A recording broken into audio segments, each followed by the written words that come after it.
Et pourriez-vous nous préciser la définition du pouvoir constituant, s'il vous plaît? Ah, euh, moi, c'est le vrai pouvoir, puisque qu'est-ce que c'est que la Constitution? La Constitution, c'est le sommet du droit. C'est la chose qui se trouve tout en haut. Donc, comme on disait tout à l'heure, le pouvoir ne se partage pas.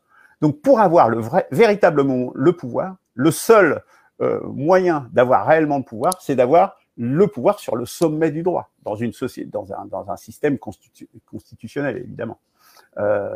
Donc, c'est par définition, être souverain, c'est disposer du pouvoir de définir la Constitution. In fine, c'est fatalement et forcément ça. Sinon, vous n'avez pas le pouvoir, vous n'êtes pas véritablement en démocratie. D'ailleurs, bon, voilà, je pense que c'est un constat, c'est vraiment là-dessus qu'on se rejoint entre le MCP et un P6R.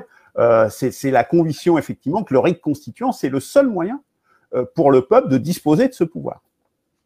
Et que, en tout état de cause, puisque nous, on a une dimension particulière en disant, effectivement, le RIC constituant est, enfin, le RIC en toute matière, en l'occurrence, est proposé dans la Constitution qui est en cours de rédaction d'une perspective de la 6e République, c'est une évidence, mais que la Constitution, puisque là, la procédure est particulière, puisque nous, l'idée, c'est d'arriver avec une Constitution à la présidentielle, qui sera soumise à référendum. C'est-à-dire que c'est pas parce qu'on a été élu que cette constitution ne sera pas soumise à référendum et ratifiée par référendum, par un mécanisme également de choix majoritaire entre est-ce que vous voulez une assemblée constituante ou est-ce que vous voulez la constitution telle qu'on la propose, qu'une perspective, la 6e République, a travaillé dessus et vous la propose. Et c'est en ce sens que c'est tout à fait compatible la démarche d'une perspective de la 6e République et celle du socle commun du MCP.